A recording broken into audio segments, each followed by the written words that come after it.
Hi and hello everyone. तो बच्चा party इस वीडियो में मैं आपको बताने वाला हूँ हमारा राउंड 1 हो चुका है, अलॉटमेंट लिस्ट आ चुकी है, एडमिशन भी स्टार्ट होने वाला है 18 तारीख से। तो इस वीडियो में मैं आपको ये बताने वाला हूँ कि हमारे यहाँ का कॉलेज वाइज एक्सपेक्टेड नहीं बोलना चाहिए, तो कट ऑफ है, तो कॉलेज वाइज कट ऑफ क्या गया है। तो मैं आपको पहले बता रहा हूँ बोर्ड पे जो मैंने कट ऑफ लिखा है, एक्चुअली में ये अभी कट ऑफ गया नहीं है, ये वो वाला कट ऑफ है जो मैंने 20 जून को बनाया था।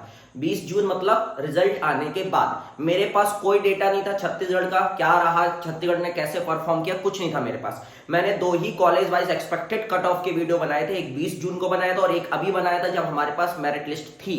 तो मेरिट लिस्ट आ जाने के बाद एक्सपेक्टेड कट ऑफ का वीडियो तो कोई भी बना सकता था, लेकिन मैं बात करूंगा यहाँ पे 20 जून को जो मैंने बनाया था रिजल्ट के बाद। तो ये बताना आपको जरूरी है ना। तो ये वो मैं इस जो मैंने ये वीडियो बनाया था इसका जो मैं लिंक है ना वो डिस्क्रिप्शन में डाल दूंगा, तो आप जरूर देखिएगा। तो मैंने उस वीडियो में ये कट ऑफ आपको बताया था, आप देख लीजिए अच्छे से, ये वाला कट ऑफ बताया था। अब इसके ऊपर मैं ओवरराइट करने वाला हूं जो इस बार राउंड 1 में गया है। अगर कहीं पे आपको लगता है या मैंने ज्यादा लिखा हुआ है तो याद रखिए राउंड 2 में वो उतना ही कट ऑफ जाएगा। चलिए तो शुरुआत करते हैं, ठीक है। अभी इस बार रायपुर का जो अनरिजर्व का कट ऑफ गया है, मैंने यहाँ पे 535 प्लस बताया और फर्स्ट राउंड में जो कट ऑफ गया वो 535 ही गया है। मतलब मैंने बताया 535 20 जून को, और अभी देख लीजिए 535 गया है। अभी थोड़ा और कम जाएगा थोड़ा सा कम जाएगा, 2-3 नंबर और कम होगा, 5 नंबर क्या मतलब 2-3 नंबर ही कम होगा, देख लेंगे, वो बात की बात है, वो मैंने आपको बता दिया।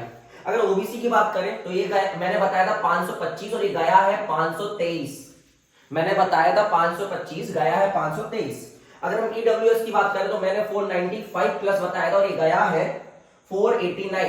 मैंने बताया था 495 प्लस और गया है 489 फर्स्ट राउंड के बाद। मैंने एससी में बताया था 465 प्लस, ये गया है 461। और ये मैंने बताया था 370 प्लस, ये गया है 369। ये तो वैसे भी और भी कम जाएगा, क्यों जाएगा 369 से कम जाएगा, क्योंकि अभी एसटी स्पेशल की सीट्स बची हुई है, तो 365 मतलब आप समझ जाओ ये तो फर्स्ट राउंड का है ना। ये तो मैंने जो कट ऑफ बताया था वो तो सेकंड राउंड का था, ठीक है, बहुत बढ़िया। अब हम आते हैं बिलासपुर पे। तो बिलासपुर का मैंने 520 प्लस बताया था, 521 गया है। अब आप देखिए ना यार, मतलब कैसे, मैं तो खुद ही नंबर लिख रहा हूं ना, तो मुझे खुद बिलीव नहीं हो रहा है कि कैसे 20 जून को मैंने बनाया और अभी आप राउंड 1 का कट ऑफ देखिए, क्या बोलूं मैं, आप देखते जाइए। और ये जो गया है वो 511 गया है और मैंने 515 बताया था। ये 480 मैंने बताया था, 475 गया है। और अगर हम इसकी बात करें तो मैंने 440 प्लस लिखा, 445 लिखा था, 440 गया है। और ये 349 गया है, ठीक है, 349, यहीं पे मैं 349 कर देता हूं, ठीक है। तो जो रेड कलर से मैं लिख रहा हूं वो अभी गया है, और जो ब्लैक से लिखा हुआ तो वो मैंने 20 जून को एक वीडियो बनाया था उसमें बताया था। अब मैं क्या बोलूं यार दूसरों के बारे में, मेरे पास 2-3 स्क्रीनशॉट है दूसरे लोगों के जो आज ये बोल रहे हैं कि मैंने तो यही बताया था। उनके स्क्रीनशॉट है मेरे पास, मैं चाहूं तो आपको दिखा सकता हूं उन्होंने क्या कट ऑफ बोला हुआ था। उन्होंने कट ऑफ बोले हुए थे कि जनरल कैटेगरी का कट ऑफ 450 प्लस माइनस 5 जाएगा। अब मैं क्या बताऊं, उन्होंने एसटी का कट ऑफ बोला था 255 प्लस माइनस 5 जाएगा। अब आप समझ रहे 255 पे अभी एसटी कितनी रैंक होगी, 700-800 रैंक होगी, मतलब उन्होंने 400 बच्चों का और सिलेक्शन करा दिया था, जाएगा 385 तक ही, उन्होंने 400 बच्चों का और सिलेक्शन, और वो आपसे पैसे लेते हैं। सबसे बड़ी बात, आपको एक तो डेटा मतलब आपको बताते गलत है, वो तो कॉपी पेस्ट होता है, ठीक है, बताते गलत है, ऊपर से आपसे पैसे भी लेते हैं। और यहाँ पे मैं इंसान हूं जो आपको बताता भी सही और 1 रुपए भी डिमांड नहीं करता, 1 रुपए भी। जो बच्चे मुझे करते ना व्हाट्सएप मैसेज करते, वो मुझे जानते हैं अच्छे से कि मैं कैसे रिप्लाई करता हूं और क्या रिप्लाई करता हूं, तो मुझे ये बताने की जरूरत नहीं, बस मैं यहाँ पे कट ऑफ लिख रहा हूं, आप देखते जाइए। 2025 में एक बार मेरा नहीं, एक्चुअली में आपको पता है 2024 में तो सबके कट ऑफ गलत गए थे, क्योंकि जब पेपर लीक हो जाएगा या टाइम की वजह से नंबर दे दिए जाएंगे, फ्री के मार्क्स दे दिए जाएंगे, तो कैसे मैं कोई एनालिसिस कर पाएगा कि क्या कट ऑफ जाएगा।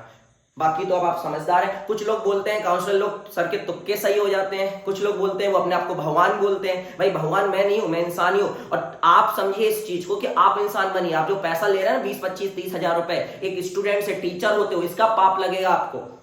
आप समझिए आप क्या है, हम तो फ्री का काम कर रहे हैं ना भाई, हम तो नहीं ले रहे हैं ना किसी से पैसा, तो आप समझिए। और हम भगवान इसलिए बोलते हैं क्योंकि ये प्रूव है सामने, और भगवान मैं नहीं बन सकता भाई, मैं इंसान ही काफी हूं, और इंसान होके मैं इंसानों वाले ही काम कर रहा हूं। आप तो इंसान होके इंसान वाले काम भी नहीं कर, पैसे ले रहे हो 30-40 हजार रुपए और हमको बता रहे हो। चलिए अब राजनांदगांव के जल्दी जल्दी में लिखूंगा, ठीक है। तो राजनांदगांव का मैंने 510 बताया था, अनरिजर्व का गया 511 है। फिर उसके बाद हम बात करते हैं ओबीसी की। तो राजनांदगांव में ओबीसी मैंने 500 लिखा था, 505 गया, सेकंड राउंड का भी बचा हुआ है ना, ये 505 गया हुआ है। ये 467 गया हुआ, मैंने 465 प्लस लिखा था। 467 गया है, 429 गया है, और ये जो हमारा जो है ये गया 336। ये वाला तुम्हारा 336, ठीक है। यदि जाएगा 320, आप टेंशन मत लो, जाएगा जाएगा। अब हम जगदलपुर की बात करें तो मैंने 500 प्लस लिखा था, जगदलपुर का 503 गया हुआ है, जगदलपुर का 503 है, ये 497 है ना। और ये अपना कहाँ गया भैया, जगदलपुर 497, फिर ये अपना 456 है, देख लीजिए मैंने क्या लिखा था और क्या गया है। और ये 428 है, जगदलपुर, हाँ 428, ठीक है। और ये 333, ये जाएगा, इतना आप टेंशन मत लीजिएगा, जाएगा जाएगा। सेकंड राउंड में रुकिए, इसमें तो बहुत ज्यादा चेंज आने वाला भी, क्योंकि इसमें बहुत सारी सीट्स बची हुई, इनमें ज्यादा चेंज नहीं आएगा, इनमें ज्यादा नहीं आएगा। ईडब्ल्यूएस में तो मुश्किल है कि चेंज आएगा, एक आध का अगर सर्टिफिकेट सही नहीं निकला तभी आएगा इसमें चेंज, बाकी इसमें ज्यादा चांस नहीं है। अब मैंने बोला था 3 कॉलेज में अगर आपके इतने प्लस मार्क्स है तो आपको कॉलेज मिल जाए, और ये है मेरा, इसमें लोएस्ट क्या गया है, लोएस्ट गया है यहाँ पे हमारा दुर्ग का, और दुर्ग का कितना गया 488, ये गया है दुर्ग का लोएस्ट, और ये 485 चला जाएगा सेकंड राउंड में। और ओबीसी में 483 गया है लोएस्ट, अगर हम लोएस्ट की बात करें, और इसमें लोएस्ट की बात करें तो इसमें 443 गया है, और अगर हम इसमें लोएस्ट की बात करें तो 409 गया है, और अगर हम इसमें लोएस्ट की बात करें तो इसमें 315 गया है, ठीक है। अब ये जाएगा 308, ये तो हो जाएगा, ये तो पूरा ऐसे ही आएगा, आप देख लेना। अब हम बात करते हैं इसमें जो लोएस्ट गया है वो 477 गया है। देखो बेटा, अब 20 जून को बनाया था मैंने, और आज 5-6 नंबर का तो आपको पता है डिफरेंस होता है। मैं ही एक पर्सन हूं जो 475 या 470, मैं आपको सेफ साइड पे तो 475 प्लस ही बोल रहा था, लेकिन मैं बोला था उम्मीद हो सकती है कि 470 तक चला जाए, लेकिन नहीं गया।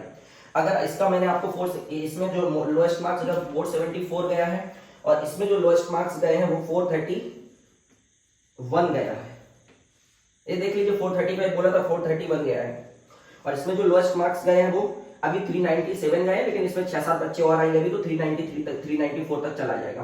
295 इसमें जो मिनिमम गया है वो 301 गया, ये जाएगा, ये तो बहुत कम होगा, ये तो यही आ जाएगा फाइनली। तो बस मुझे यही बताना था, तो मैंने अच्छा इसमें आपको प्राइवेट का भी मैं बता देता हूँ। अच्छा, बहुत सारे बच्चे मेरे को ये बोलते हैं कि सर आप प्राइवेट का क्यों नहीं बनाते हैं। देखिए बेटा, जिस चीज का एनालिसिस मैं नहीं कर सकता हूँ तो मैं गलत इन्फॉर्मेशन आपको नहीं देना चाहता हूँ। प्राइवेट में ऐसा होता है कि कोई फिक्स नहीं होता, लास्ट ईयर क्या था, इस बार क्या हो, कोई फिक्स नहीं होता। तो उसमें क्या होता है कि अगर 100 सीट्स और 100 बच्चे हैं वो टॉप पे, तो वो 100 में 100 ही कॉलेज लेंगे, मुश्किल से होगा एक आध बच्चा नहीं लेगा, लेकिन वो 100 में 100 लेंगे। प्राइवेट में क्या है, 100 बच्चे हैं, सीट्स भी 100 है, लेकिन जरूरी नहीं वो 100 बच्चे लेंगे, क्योंकि फीस बहुत हाई है, तो जरूरी नहीं है, इसलिए उसमें मैं ज्यादा नहीं पढ़ता हूं प्राइवेट में। और ये लोग प्राइवेट में ही पैसा ज्यादा कमा लेते हैं। तो प्राइवेट में सिंपल सा ये है कि आप जितना पेशेंस रखेंगे, जितना लास्ट तक जाएंगे, उतना अच्छा कॉलेज मिलने के चांस है। पहले राउंड में अगर आपके मार्क्स 400 प्लस थे तो आपको ये अभिषेक या रिम्स को नहीं फिल करना चाहिए था, आपको शंकरा और बालाजी को फिल करना चाहिए था, फिर आप सेकंड राउंड में सब कर सकते थे। तो इसमें क्या होता है कि अगर आपको अभिषेक मिल गया है और हो सकता है आपके मार्क्स अच्छे हो, तो सेकंड राउंड में आपको हो सकता है अपग्रेड हो जाए और आपको बालाजी मिल जाए। लेकिन अभी आप एडमिशन नहीं लेंगे तो भी दिक्कत, एडमिशन ले लेंगे तो भी दिक्कत, क्योंकि एडमिशन ले लेंगे तो फिर आपको फिर से फीस देना पड़ेगा इतना बड़ा अमाउंट, वो वापस हो जाएगा 10% डिडक्ट होगी, लेकिन दिक्कत होगी। नहीं लेंगे तो फिर ये वाला कॉलेज वापस नहीं मिलेगा, अगले राउंड में मिलेगा कि नहीं मिलेगा, ये भी दिक्कत हो जाता है। सीट्स बहुत सारी बचती हैं प्राइवेट का अगले राउंड में, लेकिन दिक्कत यहाँ पे कहाँ आती है, दिक्कत आती है कि अभी जैसे मेरी पहचान में बहुत सारे बच्चे हैं जिनका मार्क्स 470, 71, 72 था। इन लोगों को मैंने यही रिकमेंड किया था कि आप पहले राउंड में प्राइवेट कॉलेज मत डालिएगा, आप क्या कीजिए, आप सिर्फ गवर्नमेंट कॉलेज डाल लीजिए। अब तो वो सेकंड राउंड में प्राइवेट डालेंगे ही ना, तो जो ले सकता है, जिनकी हैसियत है लेने की, वो तो डालेंगे ही ना। अब वो डालेंगे तो क्या होगा कि नीचे कट ऑफ जाने की बजाय, मतलब नीचे कट ऑफ जब जाएगा ना, जब उतने बच्चे ऊपर नहीं मिलेंगे, अब ऊपर बच्चे आ जाएंगे। इसका मतलब ये नहीं कि कट ऑफ नीचे नहीं जाएगा, मैं डरा नहीं रहा हूँ, कट ऑफ नीचे जाएगा, आप इंतजार तो करिए। मोप अप राउंड में भी बहुत सारी 40-50 सीट्स बचती है, और कोई मुझे ये भी न्यूज आ रही है कि सेकंड राउंड में रावतपुरा कॉलेज आ सकता है। अगर वो आ गया तो फिर तो आप ये समझिए कि अगर ओबीसी में आपके 320-325 मार्क्स में, तो आपको आराम से कॉलेज मिल जाएगा लास्ट राउंड तक। और अनरिजर्व में अगर आपके 380 प्लस मार्क्स है, अगर रावतपुरा आता है तो आराम से आपको कॉलेज मिल जाएगा अनरिजर्व में, ठीक है। और SC ST में तो आपको पता ही है, ईडब्ल्यूएस कोटा होता नहीं इसमें, SC ST का तो आपको पता ही है कि बस आप क्वालिफाई कर लो, आपको कॉलेज मिल जाएगा, ठीक है। तो ये सभी एक मैं जो बता रहा था वो गवर्नमेंट कोटा के लिए बता रहा था। अच्छा, जब भी आप कॉलेज को चॉइस फिलिंग में डालें तो आप गवर्नमेंट कोटा और मैनेजमेंट कोटा दोनों डालिएगा। मैनेजमेंट कोटा अदर स्टेट के बच्चों के लिए होता है, फीस सेम होती है, लेकिन अगर अदर स्टेट का बच्चा और एक सीजी का बच्चा है और मार्क्स सेम है, तो यहाँ पे प्रेफरेंस जो है वो सीजी के बच्चे को दिया जाएगा। पता नहीं, मैनेजमेंट कोटा का मतलब बस इतना सा होता है, बाहर के स्टेट मतलब अदर आउटर, मतलब जो छत्तीसगढ़ से बाहर के स्टेट के बच्चे उनके लिए होता है, और साथ ही साथ हमारे छत्तीसगढ़ के बच्चे के लिए होता है। लेकिन जो गवर्नमेंट कोटा होता है वो सिर्फ और सिर्फ छत्तीसगढ़ के बच्चों के लिए होता है ना। तो आप लगे रहिएगा। अगर मैंने जो आपको मार्क्स बोले, अगर रावतपुरा आ जाता है और मैंने जो मार्क्स बोले कि 320, 325 प्लस अगर आपका ओबीसी है, तो आपको लास्ट राउंड तक कॉलेज मिल जाएगा।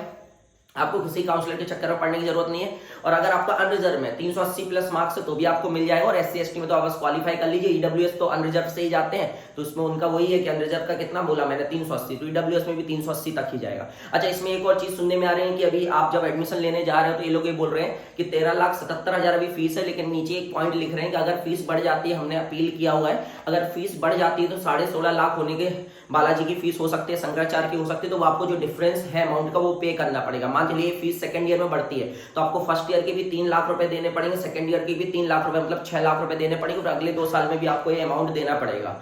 तो यहाँ पे इनको एक क्लियर करना चाहिए, क्योंकि किसी का देखिए इतना बड़ा अमाउंट है, मुश्किल से कोई 60-65 लाख रुपए इकट्ठा कर पाता और अपने बच्चे को डॉक्टर बनाने के कैपेबल होता है। अब अगर अचानक से आप 3 लाख रुपए पर साल पर एनम के हिसाब से अगर फीस बढ़ा दोगे तो आपकी 12 लाख रुपए फीस बढ़ गई 4 साल की, 14 लाख रुपए 4.5 साल की, तो बच्चा कहाँ से अचानक से लाएगा? तो ये तो बच्चे पे बहुत दिक्कत हो जाएगी। तो इसको या तो आपको बढ़ाना है तो आप पहले उनको बता दो कि भैया इतनी फीस है, तो उस हिसाब से वो कॉलेज में एडमिशन लेगा, उसकी औकात होगी तो लेगा, उसकी हैसियत होगी तो लेगा, नहीं होगी तो नहीं लेगा।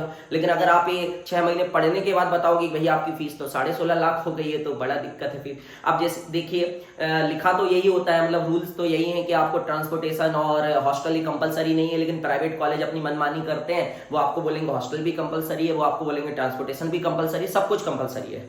तो वो उनके हाथ में है, वो जैसा करेंगे। आप लोग कुछ करना चाहें तो आप लोग बातें बड़ी बड़ी करते, लेकिन आप ग्राउंड लेवल पे कुछ करना नहीं चाहते। आप चाहे तो इसमें हाई कोर्ट जाइए और बोलिए कि जब हमको ये बोला जा रहा है कि भैया हमको क्या बोलते हैं कि ट्रांसपोर्टेशन फीस कंपलसरी नहीं है और हॉस्टल फीस कंपलसरी नहीं, तो फिर क्यों ली जा रही है? कुछ ना कुछ तो सॉल्यूशन निकालना पड़ेगा इसका, और वो आप लोग को ही निकालना है। हम तो यहाँ से सिर्फ आपको इन्फॉर्मेशन दे सकते हैं, और अगर आपको हमारी हेल्प लगती तो वो हम कर सकते हैं। बाकी एक्शन तो आप ही लोग लेंगे, इंप्लीमेंटेशन तो आप ही लोगों को करना है। तो मिलते हैं कभी किसी और दिन किसी अन्य वीडियो के साथ। जब तक अपना ख्याल रखिएगा, मिलते हैं।